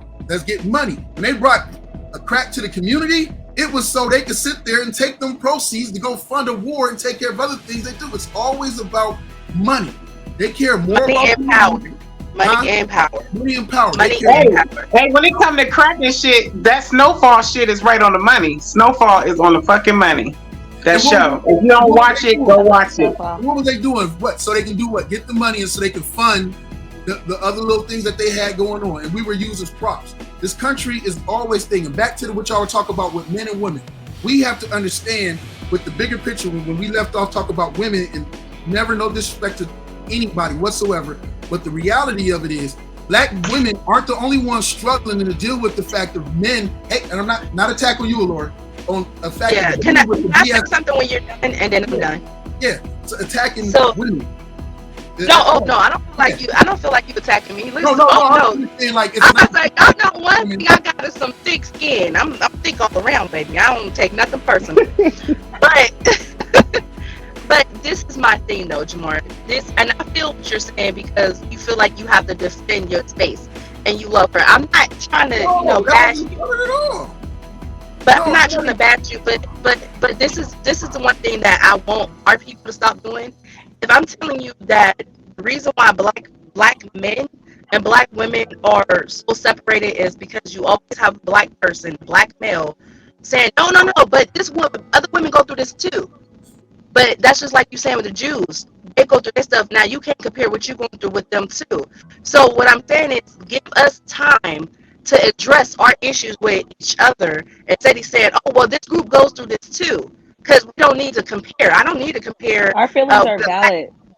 Yes, our feelings are definitely valid. Our feelings are valid. You don't have to choose us to be with us. No, but I do believe that Black men and Black women need to have a conversation of why there's so much pain between the both groups. Because there's so much pain, there's so much hurt.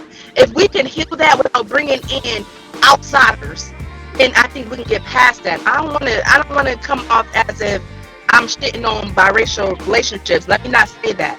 But I do see a theme nowadays where our Black men have decided to date other and then shame us and say, well, we're not to them because they were obviously hurt somewhere by one of us, because sometimes those feelings are valid. I want to get to the point so that we can fix that. But then I also want them to know that, listen, when shit hits the fan, we still gonna stand behind y'all Black asses.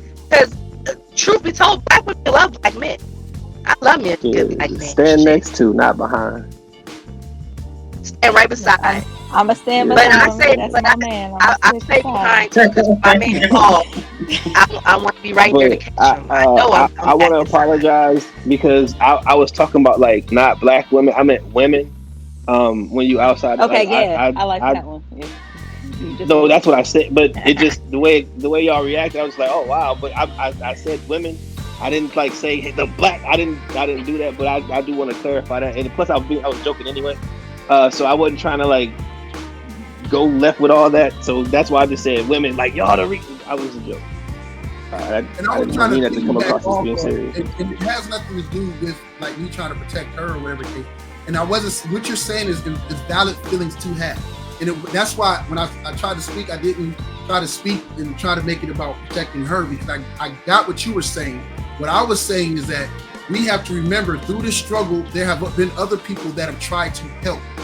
That's what I'm saying. Doesn't mean that they feel your pain. Doesn't mean that Did you ask her if she knew if there was other people that she knew?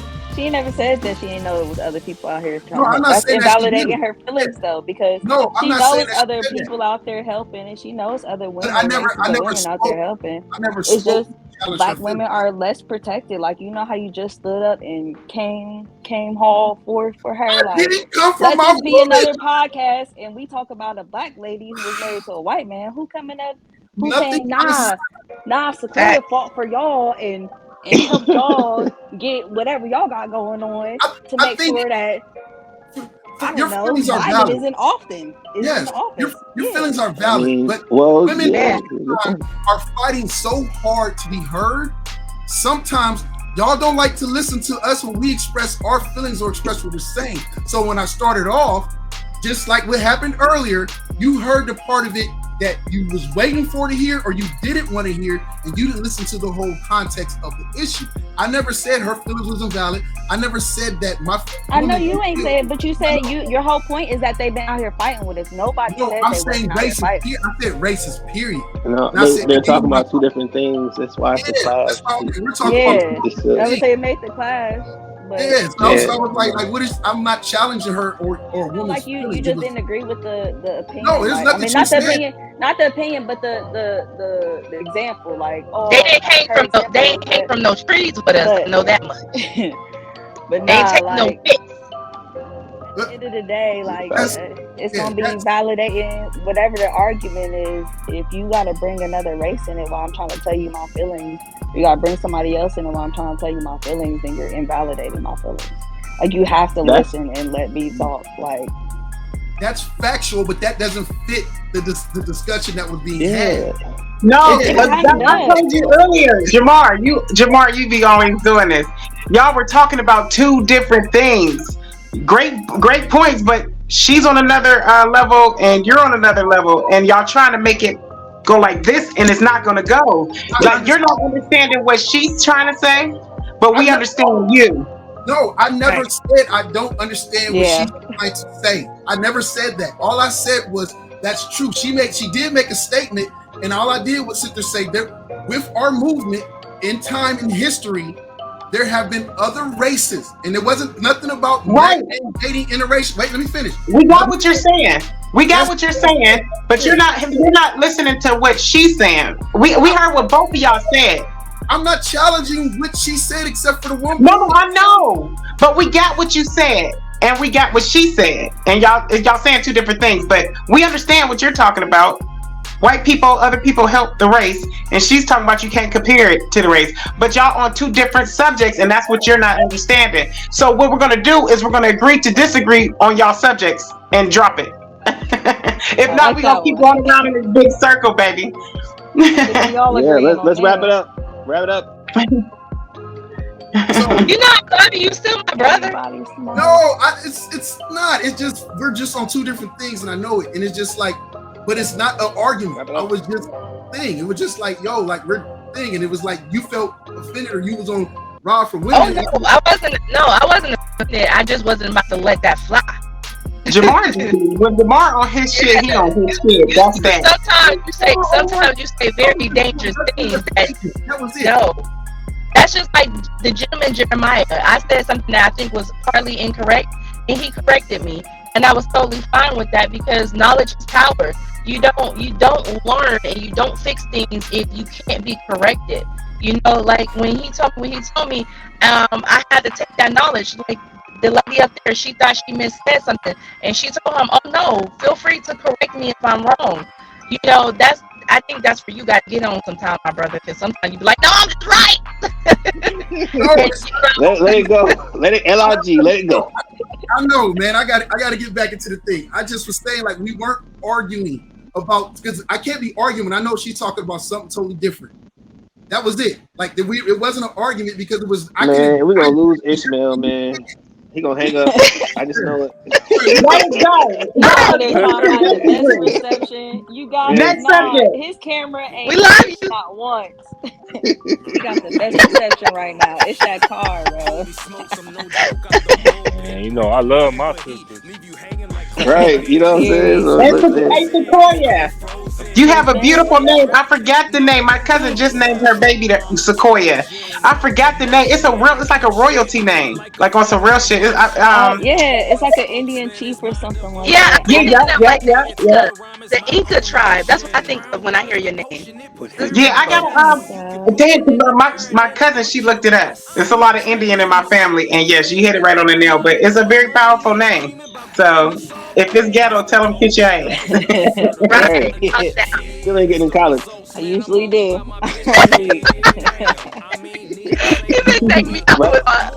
Like, Columbus State accepted me. All right, so before we end it, I have to do my.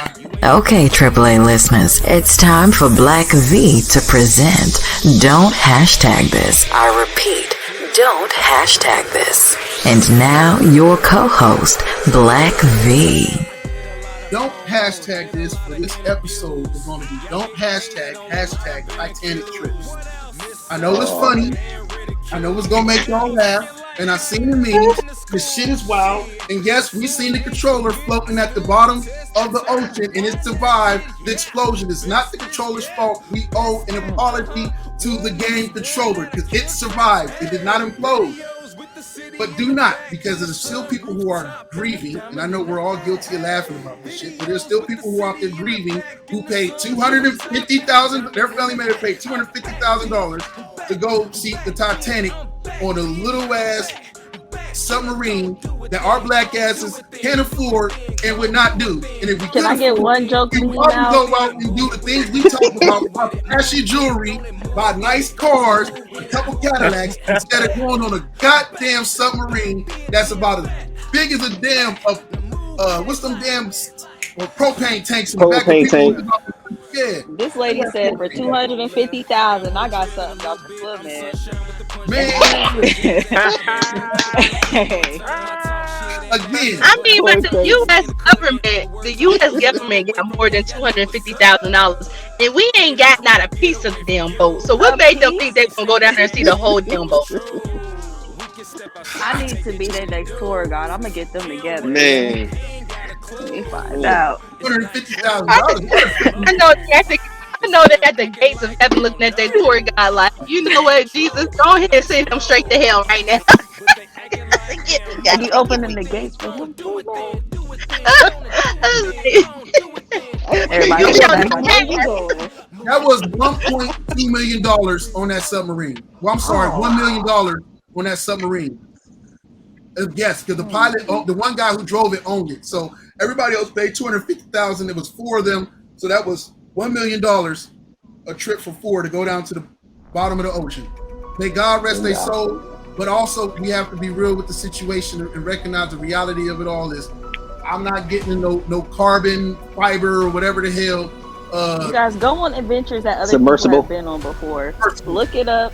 See if somebody's done it before. I zip line. I'm a zip line. You know. Man, my dumb ass don't even want to go jump off the plane now. I was thinking about it, but now y'all not going to skydiving. You don't have to jump out of the plane. You can do the fake stuff. You can just I want a parasail. Ooh, that's fun. I've been parasailing. That's fun. Definitely do it. That looks fun. Every time I go on vacation, I'm wild. Nobody want to do it, but I won't jump off a cliff in the water. I won't jump off a cliff in the water. Like I'm scared. So I would parasail. Parasailing is it, and you get life jackets. You know, even if you I would bungee jump down. What is it? Bungee jump. I would dive out of a plane. I would definitely parasail. Bungee jumping is scary. You jump out of the plane? They're gonna boing boing. No, I will. I'm going to be doing that. You would. No, I am. I got to lose a little bit more weight. Going zip lining and then hot air balloon in the fall. So yeah, I gotta lose some weight though. So. I want a hot air balloon. I heard it was real loud. Well, you know what? Oh yeah, and the Carolinas is popping. You can do anything. The Carolinas. Mm-hmm. Hey, keep us a report. Who want to go in my submarine in the pool? No? Huh? Who want to go in my submarine? I'm claustrophobic. I can't get in the tight spaces. That sounds nasty. The car be too much. I'm gonna spit that out. You stupid. Right, It's gonna sound nasty. Wait, can I say something real quick? Yeah, go ahead. Sorry. Y'all, I'm from Deep Throat Conversations, and I'm sorry, I had to put a shout out there because my boy, he broke his neck, and I just want y'all. We coming back, but he got to do some healing. So, Mr. Bend Over Bitch will be back, but he is in recovery. So please say your prayers for him. And Deep Throat Conversations will be back. Ow. But yeah, keep him in y'all prayers. Keep him in y'all prayers. Yes. He's watching too, so yeah, we know he's watching. He's online. Yeah, prayers up for Miguel's recovery. Speedy recovery. Hey, if y'all want to see him any money, bro. If if y'all want to send him any money for his recovery, send it to my Cash App. You know what? What's your Cash App?